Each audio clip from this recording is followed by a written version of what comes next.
Ladies and gentlemen, welcome back to the Always Be Gaming podcast. It is great to be joined with you as always. My name is Corbin Live, and we are joined with our host, Matt, Survivor IV. And our special guest that we had on last week is joining us permanently. We're going to have him on a lot more, so it's cool to have him. Chris, GCV, is joining us as well. But more importantly, we got an awesome special guest on today for you guys. One who's local in the Dallas area, covering a lot of eSports coverage. That's the same word twice in one sentence, but it's okay. Sean Collins, we're happy to have you on, man. How you doing? I'm doing all right. I'm looking forward to this. I used to do some radio stuff back in Kansas City, like right after college. So I would host an hour of ESPN Kansas City and would just find ways to talk about the Chiefs or that's really cool. Basketball or something like that. So it's always fun to get back into doing something like this.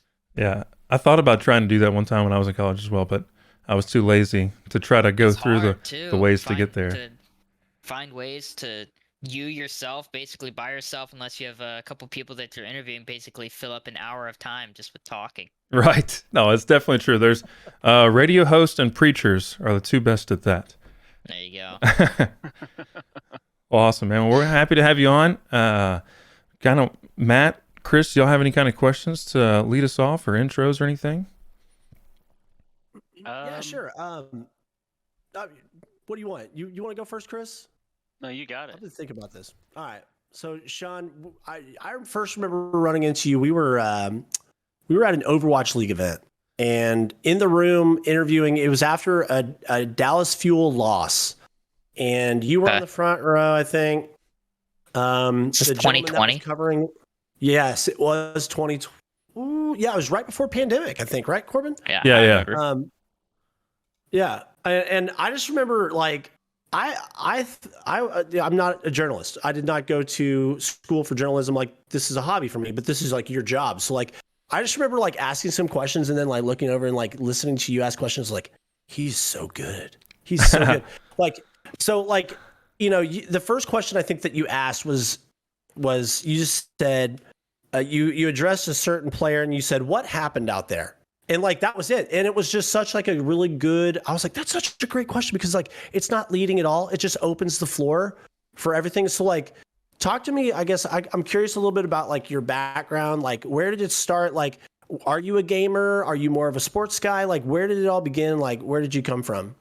I definitely played video games basically my entire life. I'd say the first thing that I ever played was Mario Kart Double Dash on the GameCube. That was probably like the first thing I ever did. I'd have a buddy over from like the 4th grade and we would just play that like crazy. And then I believe the next big game that I really played a ton was Halo 3, and then it turned into Modern Warfare 2, and then I played a lot of CODs, and I played Overwatch the year that it came out. I play a lot of BRs now. I'll play Fortnite or Apex or Warzone or something like that. So I try to stretch myself out in that way. But in terms of like journalism, I started by being on like the yearbook team at Shawnee Mission Northwest in high school. Shout out.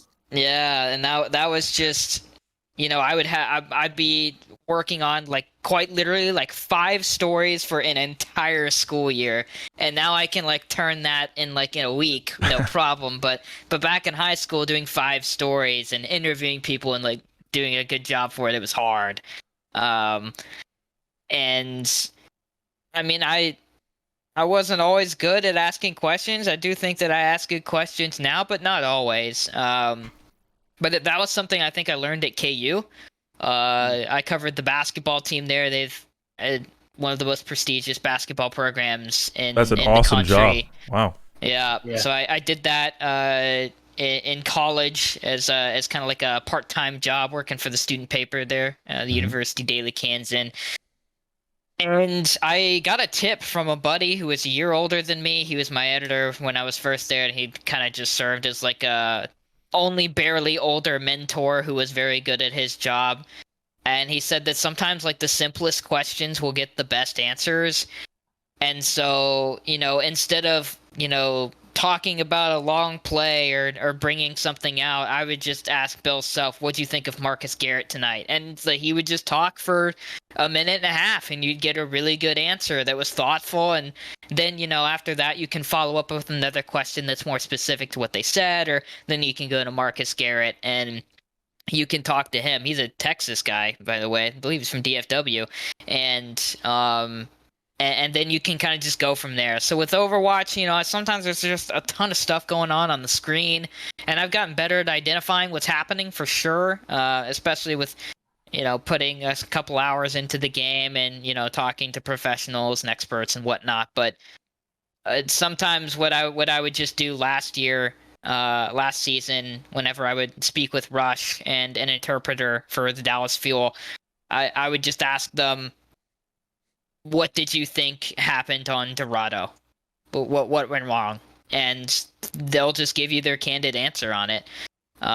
So that's I suppose I'd never really thought of it like that, but sometimes the simplest questions will get the best answers. Yeah, I like that. I think it's 'cause you're asking what's on top of their mind and just allowing them to express on it. That's nice. I was gonna also, in that Overwatch event that we were at, no one asked the player. I don't even remember the player who did it, but mid game did it like a teabag after he killed someone.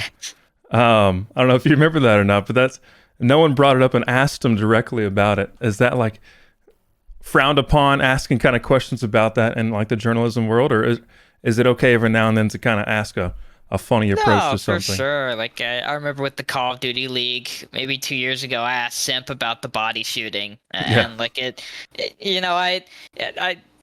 I come to see it as it's not a personal vendetta against anybody. It's just the exact same way you feel whenever you're playing a multiplayer game and you're against it's just it's the same thing as like LeBron James doing like his shutdown thing. Yeah, that's true. He scores a bucket. It's just a way to show off. I popped off, and everybody needs to know it. That's I guess that's why I kind of see it. So I guess I did ask about it, on different occasions, and we usually just wind up getting a very similar answer. But if somebody has like a really big rivalry, and then there's a teabag or some body shooting or something like that, then you can ask about it. And but most of the time, I figure it's like, yeah, they're probably just having a good time. Yeah, definitely. Yeah. So I noticed too. So talking about that same event, what was Finn? Is that the guy who was covering for ESPN at the time? Do you know who I'm talking about? Yeah, Feeling on Fire. Yep. Yeah, him. So I just looking around, right? I noticed that ESPN for a while now has not done like any esports coverage at all. So how does that, like, when you see like somebody who, I mean, obviously ESPN's very big, news, whatever you want, news affiliate, news provider, like, how does that work when they're shutting down? Dallas Morning News is still going strong. You're covering just esports. Like, what's the trend right now? Is this picking up, or with major, I guess major companies that are turning that off? Like, what's the forecast? What does that look like? I can't speak exactly to everything ESPN did, but I do know that they got rid of most of their esports team that was covering, and all those people went on to cover esports or do something else in some fashion. So I suppose that's good that they didn't just get laid off and it was just the end of their careers. But I do think that it's growing, and I do think that everybody's still trying to figure out in some ways what works with esports coverage. I'm as far as I'm concerned, maybe it does exist somewhere and I just don't know about it, but I think I'm the only esports like beat reporter in the country that covers teams specifically weekly, daily, in the same way that the Dallas Morning News has a guy covering the Dallas Cowboys or the Texas Rangers. Again, there could be someone out there. I'm not trying to disrespect them or anything. I just don't know. But there are a lot, like ESPN was doing more like trending topics and like that. I imagine that can work as well, like especially with something like League of Legends or games along those lines. I think like the Washington Post does a pretty good job with Launcher of doing coverage, and then there's others like esports dedicated sites like eSports or Upcomer or something like that, and we really just leaned into the beat reporting just because it's what the Dallas Morning News already did well. It would match the brand, and you really have to bat an eye. And with the franchise leagues, like with the Dallas Fuel and now Optic Texas, former Dallas Empire, it just made sense to be able to cover them. We had a reason to cover them.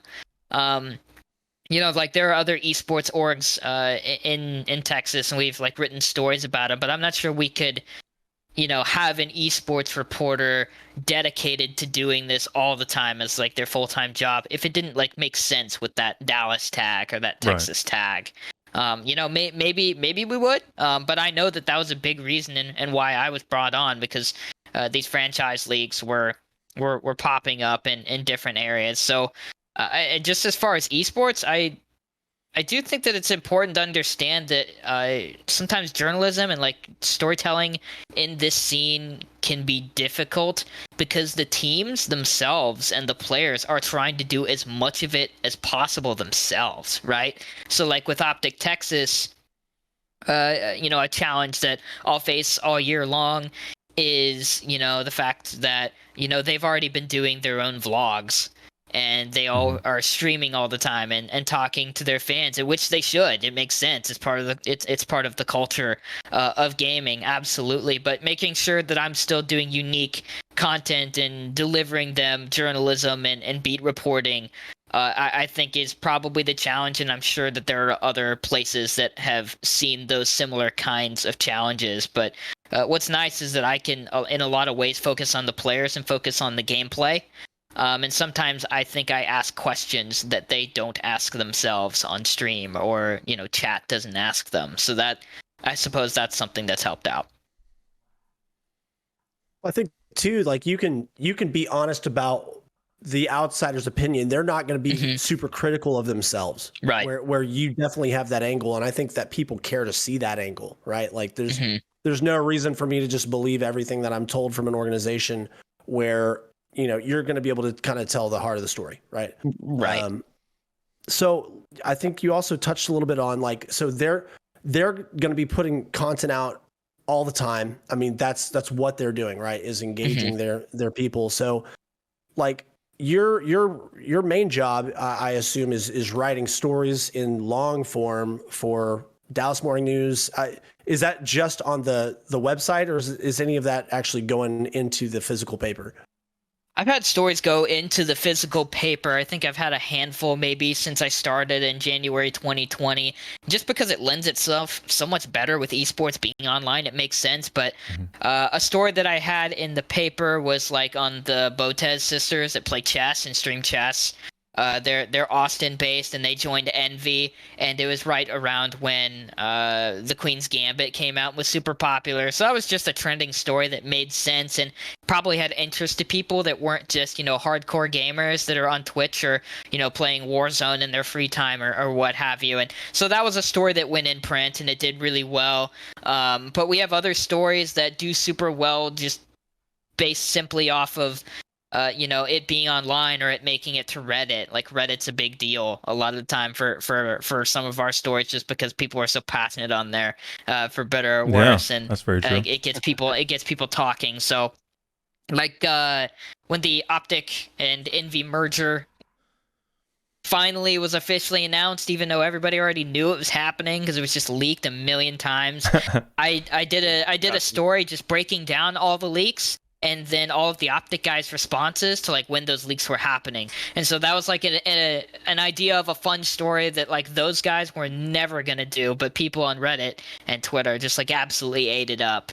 That was an example of a story that would do really well, but doesn't need to go to print, and might not do much better if it did go to print. I could see it being possible that if it went to print, people would be like, "Why? What is this? Why is this here?" Because whenever we put a story in print with the Dallas Morning News, we already have just tens of millions of readers just going there for news content or Dallas Cowboys content or high school sports, high school football content.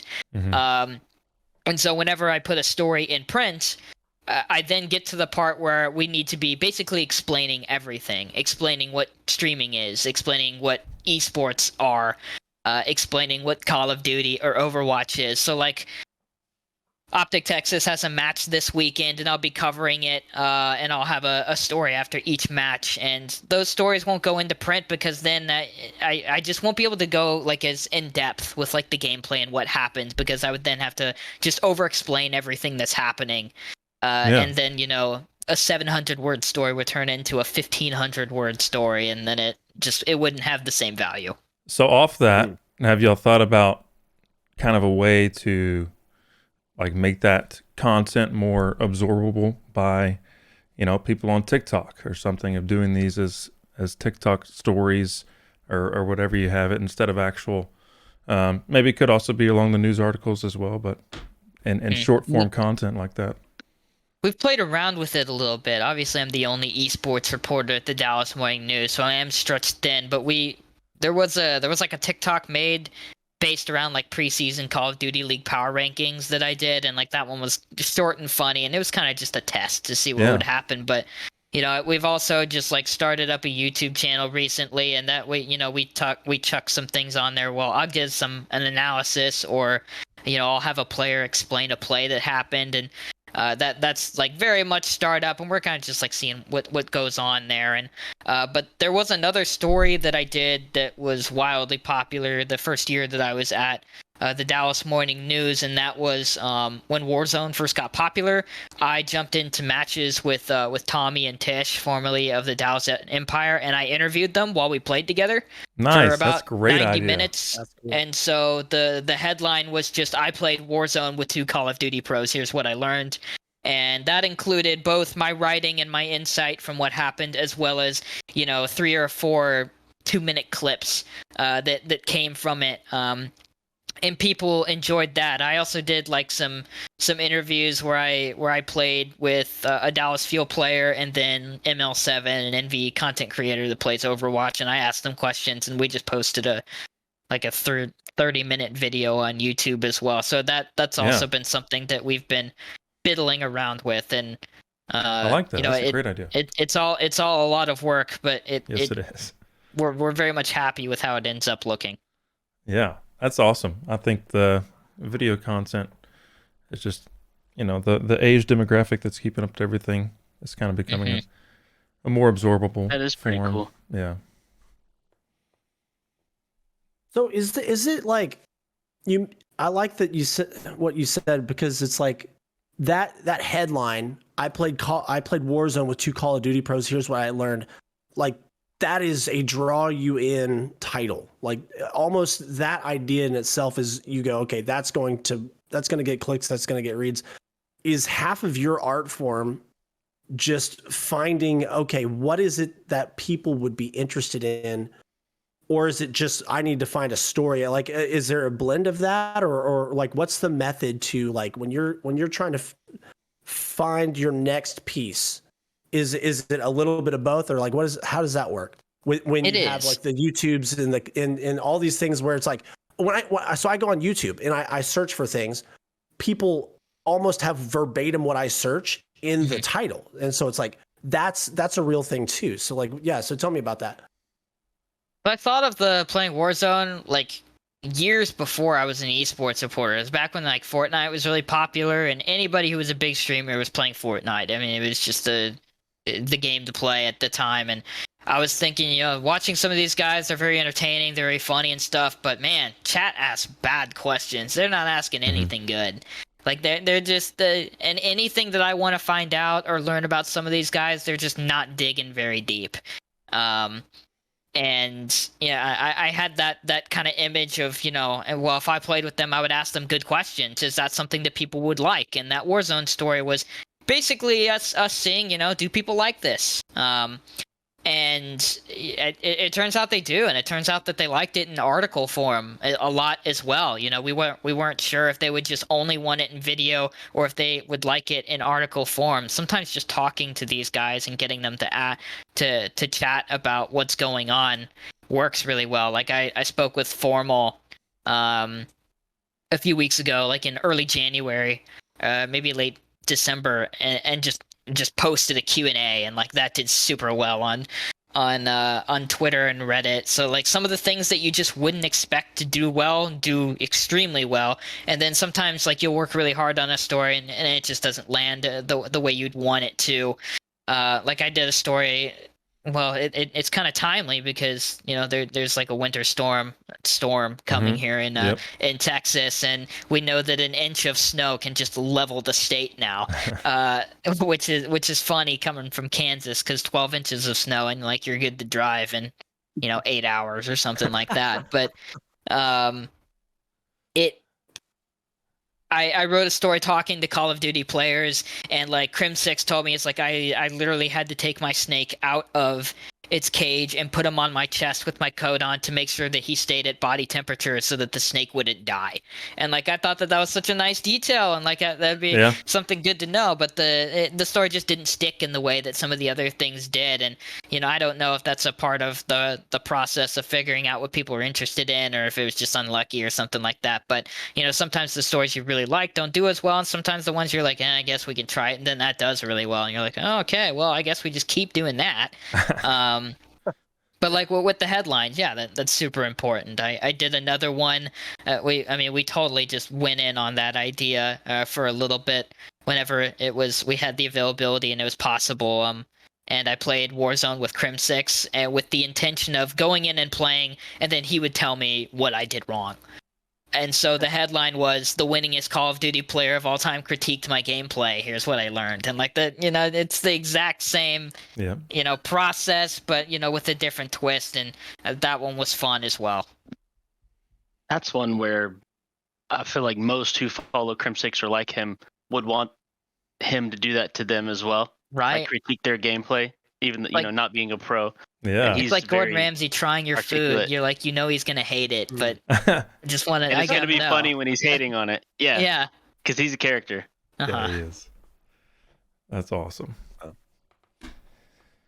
Who was more personable, Crim6 or Formal, interview-wise? I haven't talked to Formal enough to do it. I've spoken with him, I think maybe 3 times. I spoke with Crim6 a lot more just because he was with the Dallas Empire for 2 years. Mm-hmm. But Crim's a quote machine. He was also extremely helpful. Whenever I would need things explained in Call of Duty fashion, I'd break this down for me like I'm a 5-year-old. What happened here? He's knowledgeable, and he would do a really good job. He has he has fun on Twitter, and he definitely likes to troll, and he likes to talk trash, but he was actually extremely friendly and good to work with and professional, and he understood journalism before I showed up, and that was helpful. I feel like a lot of 19-year-olds or 20-year-olds, you wonder if they're going to understand, that I'm not here to just write a puff piece about you every single day. Like, I'm going to ask you questions that you're going to not always like, and, you did in one way or another, you're going to answer it. But he was always good and helpful. But in the few times I've spoken with Formal, he was great too. He seemed to be pretty candid. I asked him about Vanguard, just because he was no longer a Call of Duty pro, and he could say whatever he wanted without getting fined. And I asked him about it, and he had some really thoughtful things to say. He wasn't just like, "Oh, the developers aren't doing well. They need to try harder," or something like that. He was actually very thoughtful and went through his process, and it seems like a lot of the veterans get it in that way. Yeah, Formal's been popping off on Halo. He's good. That's been fun to see, kind of how he's bouncing from every team. I like it. What do you have to say about like player burnout? Because it seems like a lot of these guys get in and get out really quick. Do you have any insight into that and what that's about?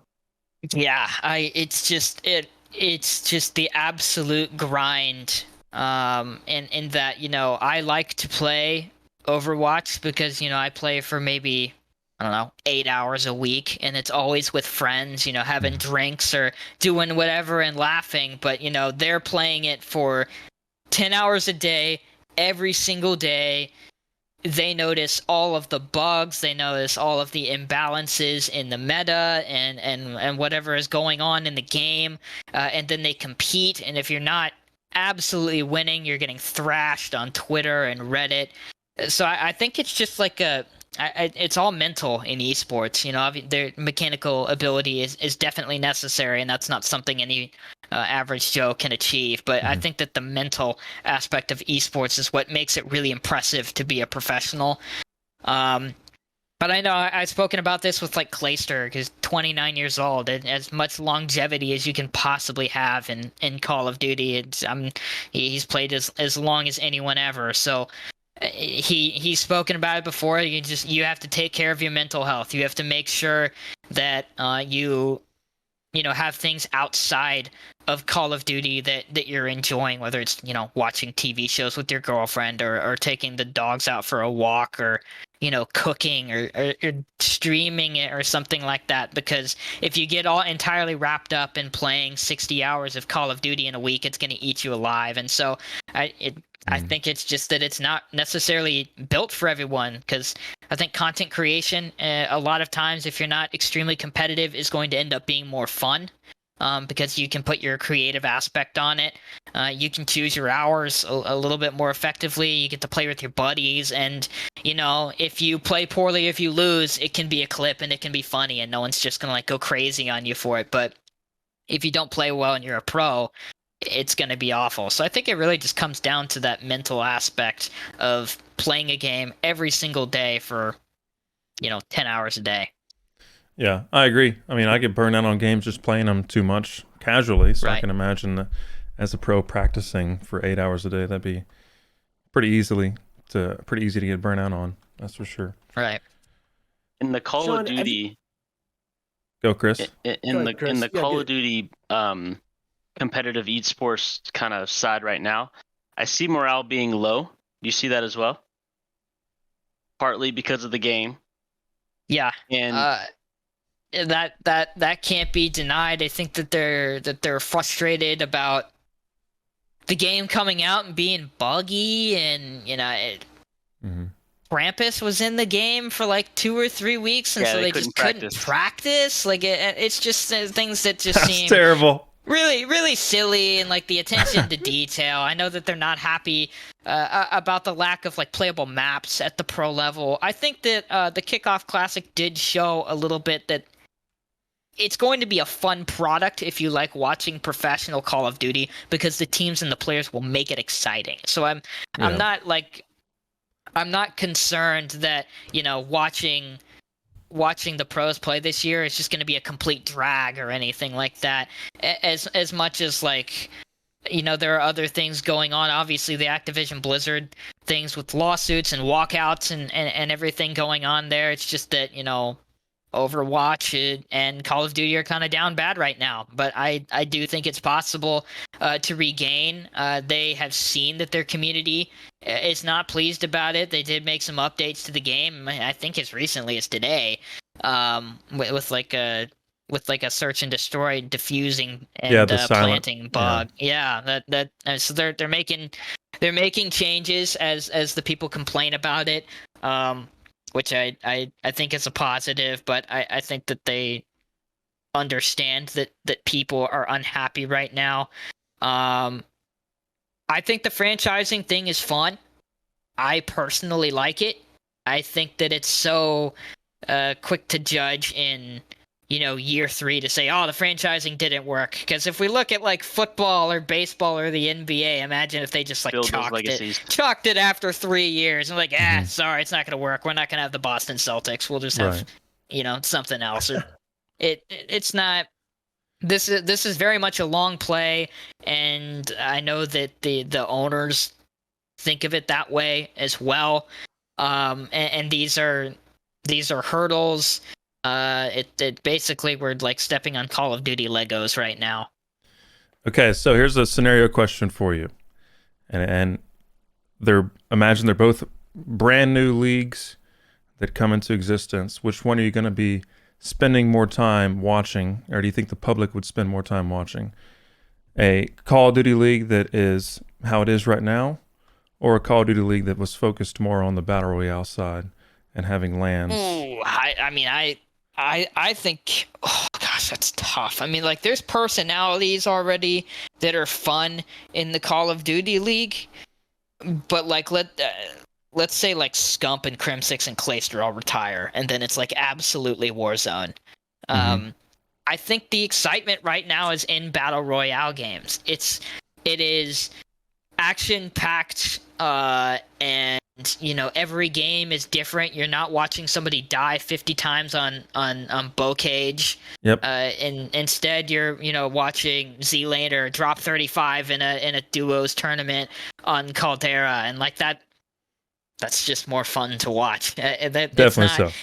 It's not necessarily the fault. I think it's just like a place of where arena shooters are at right now. I think if Halo had a BR, it might be more fun to watch than 4v4. I don't know yet, but I know that just me, myself, if I'm going to bed and I'm bored and I can't sleep at night or something like that, I'm more likely to watch Asu play 10 minutes of Apex Legends than I am to watch, a 15-minute search and destroy map. And that's not, there are people out there who probably prefer the opposite. But if you look at Twitch numbers, just purely off of that, you look at, Nick Merckx and then the crazy amounts of Warzone streamers, and then Apex streamers, and then Fortnite streamers, you just see that those guys individually are pulling more numbers than all of Halo or all of Call of Duty Vanguard alone. So I think just off of that, I would say that Battle Royale would probably be more fun. I wonder what a franchise Warzone League would look like, to be honest. Yeah, me too. And it's interesting with that because it seems as if the new guys in the CDO aren't as apt to being that social figure like YouTube, Twitch, streaming. I think I saw Censor, Aches, and Zuma talking about it on the flank.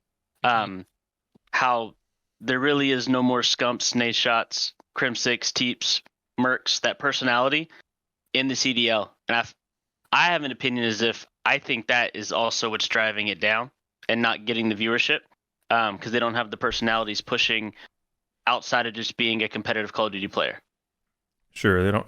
You could have like your own like branding agent that would help, or something along that line. If like the teams were to help brand the players themselves a little bit more, I definitely agree. I think Optic is probably a team you look at and think that they're probably doing it the best in terms of players, streaming themselves playing. There are a couple other guys, but yeah, I mean, the tough part is like the Seattle Surge have just like two crazy good new rookies, Pred and Sib. But I guess the thing is, why would you watch Pred if it's Scumps live? So it's also like, overtaking some of these guys is extremely difficult. Why would I watch this new Warzone player when I can, just join the 35,000 people watching Tim the Tap Man on YouTube? I think it's also part of like the scene becoming saturated, right? Like I do think that there are some decent personalities in the Call of Duty League, but I personally would find it difficult to myself to be streaming, I don't know, 30 hours in the off season and 10 hours a week during the regular season if I'm going live, and then Scump's also going live and he's just drawing all the numbers. That I think that would probably be discouraging. But I see guys like Shotzi, he's like been starting his vlog, and he's done some episodes of that. Like he posts on his YouTube and stuff like that. I think that these guys can make it. I am interested to see what happens when guys like Crim6 and Clayster and Scump retire from Call of Duty. Will other guys step up and become those huge personalities? I don't know. I know it's a question that gets talked about all the time, especially with someone like Scump. Yeah. And those three can immediately just segue into Warzone, Warzone content, things like that. Exactly. I feel like they have all that opportunity if they wanted to. Probably making more money. CDL guys, maybe it's hard to grind that streaming. Streaming's a grind. Yeah, it is. That's true. Be on camera for 8 hours a day. Yeah. You gotta. You're method acting the entire time. Entertaining. You're putting on a show. The part about streaming is that the people in chat feel like they actually know you. Even though they don't. Yeah, that's very true. And that's what Tim and Nick have done the best. Yeah. So these leagues have tons of teams. Like Overwatch League has so many teams, and it seems like anytime they have their season going on, their season's long, and the weekends are long. Like you have like 8 to 10 hour days, 2 to 3 days in a row, and it's the same for Call of Duty League. It's the same for Halo League. Like if you're going to be a fan of this, you have to put in the time. Like, and I think we talked previously on another episode. Corbin and I were saying like, unless you're Sean Collins and it's your job to watch this stuff and to report on it, how do you be a fan of this stuff and know everything that happened? Like you can't possibly set aside that much time if you've got a job, you go to school, you have a kid or a family or whatever. You just can't. No one can tune in that long. It's not like a sports game where I can set aside 3 hours to watch a football game and then know what happened to that weekend. Like in Call of Duty League, Overwatch League, like you have to be in. And like I feel like that's a problem. It could be. I think that's probably why they go for franchising, right? If you just like Boston, you can just watch Boston. If you just like Dallas, you can just tune in for 2 hours and watch Dallas. But yeah, I mean, but these teams are also like building their fan bases too. Like I don't know if I could guess how many fans the Washington Justice Overwatch team has. I don't know. But they don't have the same thing going on with the NBA in that they don't have two matches going on at the same time. Like that's the ultimate grind that the Overwatch League is. Your Dallas Fuel match is not going to start until the Toronto and Houston match is over. It's just not right. Like it's not going to start at 1:30 sharp like the schedule says. If they go to 5 maps, it'll start at 2:15, and all of a sudden your weekend looks a little bit different. So I think that is something that's kind of difficult to tackle, and I'm not sure what's to be done about it, because I know just from like covering the Call of Duty Kickoff Classic a week ago that those days are long, man. I mean, I'm there and I'm staring at a screen and there's loud noises at an event for legit 8 straight hours.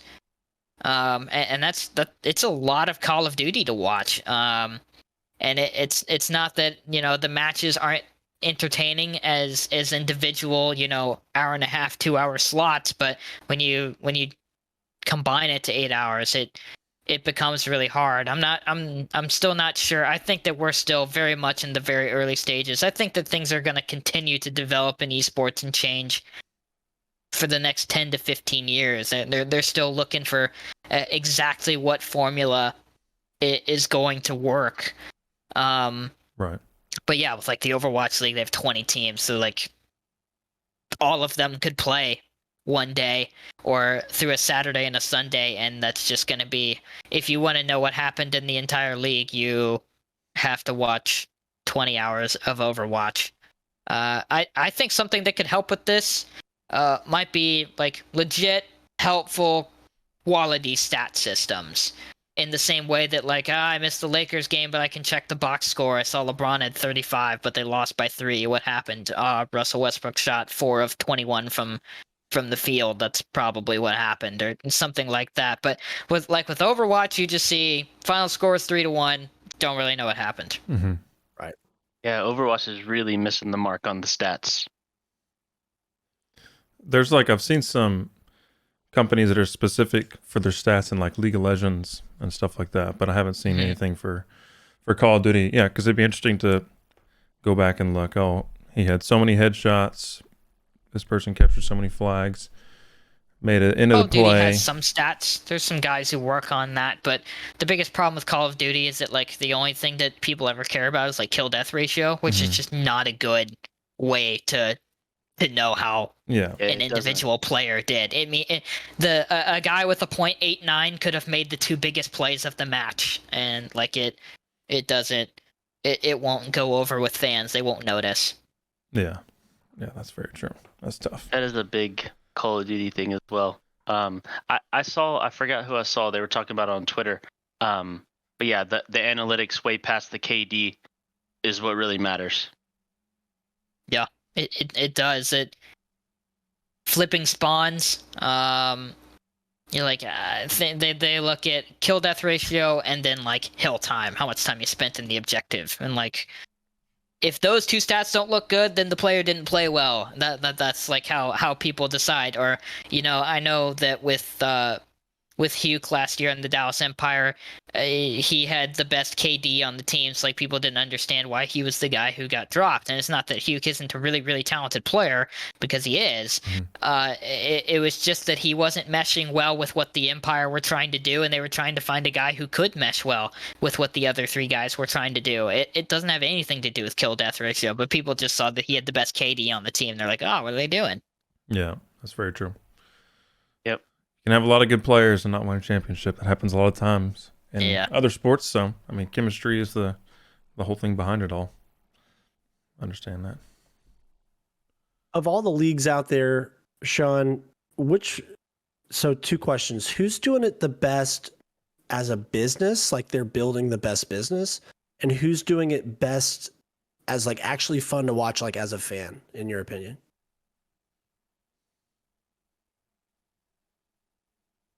I don't think either the Call of Duty League or the Overwatch League fall into either of those categories. No. Thank you. that you just validated me, so I just needed to know if it was me or not.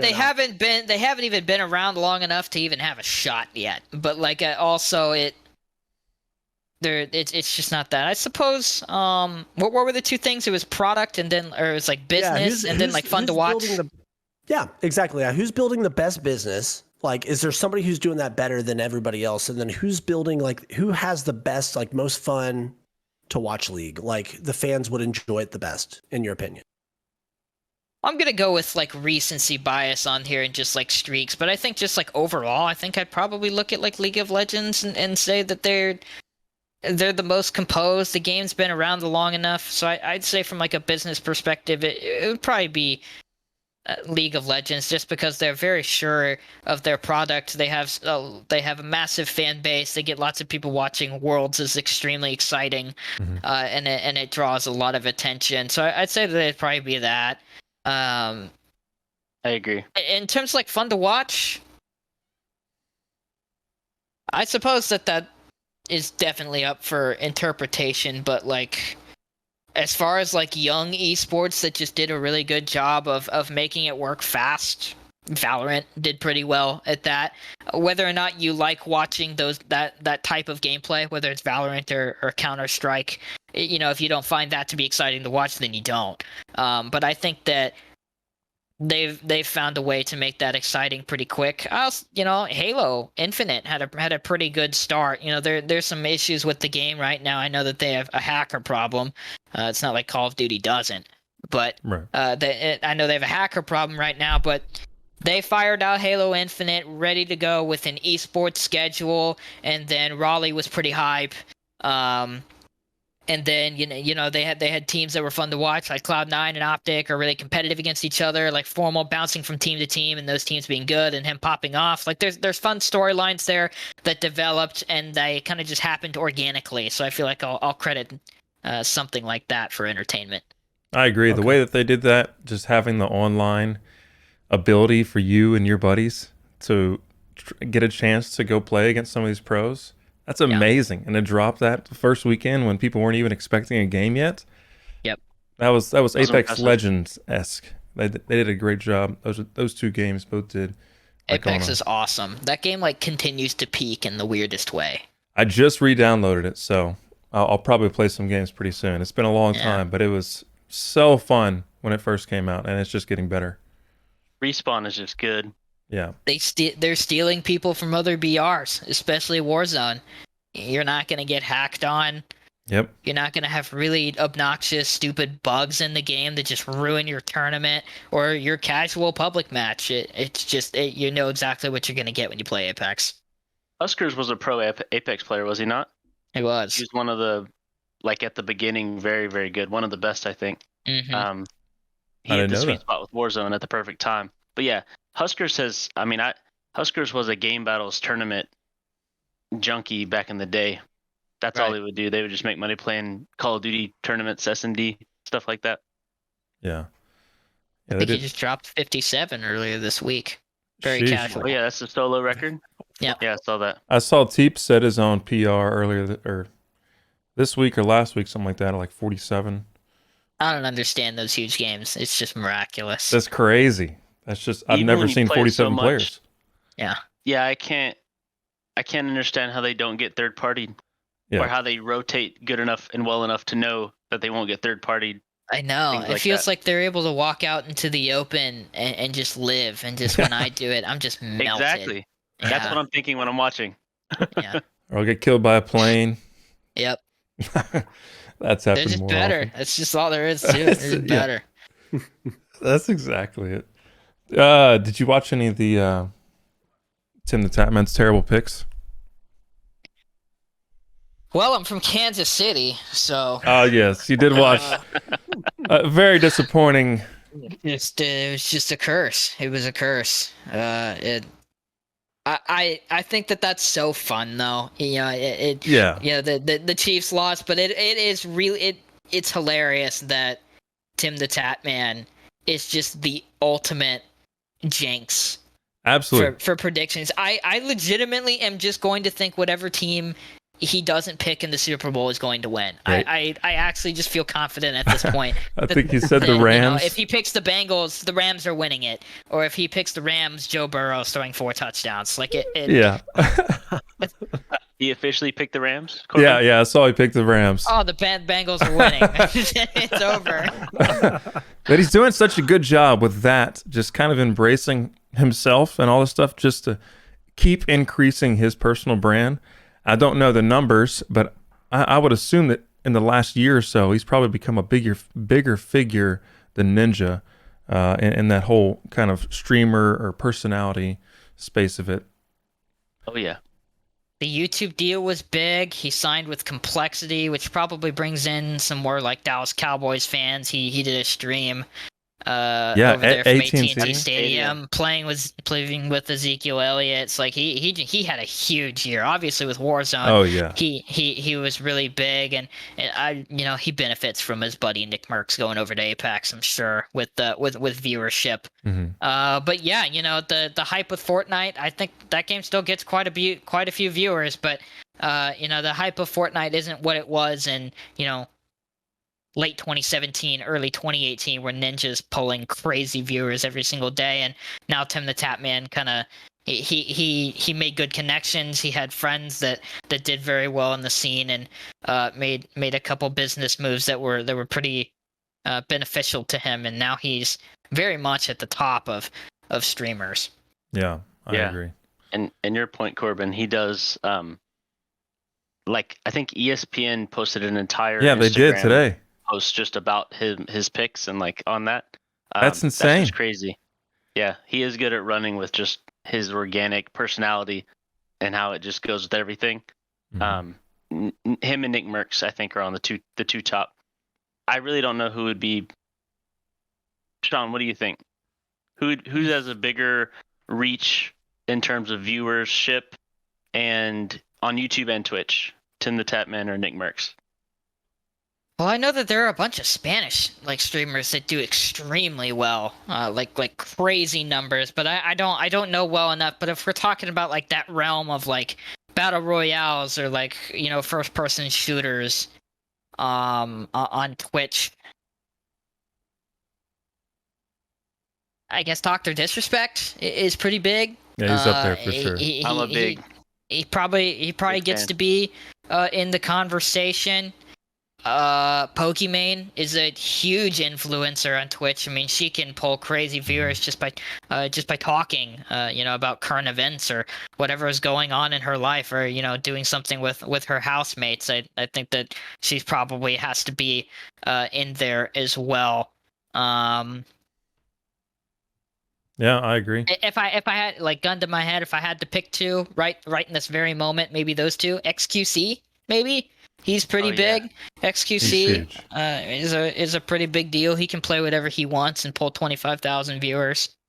Yeah, if I see him with 25,000 viewers, it's a bad stream. I'm feeling like because lately he's had like 70, 80,000 people just watching him play GTA. That's just crazy. He's so entertaining though. Shroud? But yeah, I think he's purposely not fallen off, but slowed it down on trying to hit the streaming meta. But yeah, I don't think there's anyone like XQC in terms of raw, just whatever he wants to do, people are watching. Mm-hmm. Right. On either platforms. Yeah. That's very true. I think what's fun about Tim and Nick and Cloaksy and Courage and those guys is that you feel like you just get to watch those guys all hang out and like just, you know, bicker at each other. I love the games when they're yelling at each other. I think those are more fun than when they're dropping like huge numbers. Those are fun too, but I love when they're just sitting there yelling at each other about whose fault it was that they lost a fight. Those are my favorite. I agree. If you could see someone in a situation that you and your friends would be in, you're gonna enjoy it a little bit more. I know, at least for me, I get mad at PRs all the time. Courage is great at that. Yeah, that's true. That is true. Matt, you got any other questions? If I do, they're not good. So no. I did see someone else released another blue light reflecting skincare product. Oh, I saw that. Just the same as Addison Rae. Addison Rae did. I don't know much about her other than it's TikTok. Yeah, that's all I know too. That I don't. But I saw some. That's brutal. That's tough. Valkyrie completely separated from all of that. Oh yeah, she's done with that. As she should. I mean, you know, she buried it about as well as she could. Yeah, I just saw some replies to that. It was a bad week. Like the little meme of the old GTA. Oh shit, here we go again. Yeah. He just re-signed with YouTube. Yeah, she did. 3-year deal. That's huge. That's crazy. There's a lot of big money being thrown around in the gaming industry, and it's just going to continue to grow. So, Sean, we're very happy to have you join on the Always Be Gaming podcast. It's been a pleasure speaking with you, getting to learn about you and your passion, and kind of some good insight on the leagues and everything that you do. So we appreciate you being on. Yeah, here. That was fun. I appreciate it. Thank you, Sean. Nice to meet you, Sean. Nice to meet you guys as well. Where can all the listeners and viewers find you? You can find me on Twitter at Sean Z Collins, like the letter Z.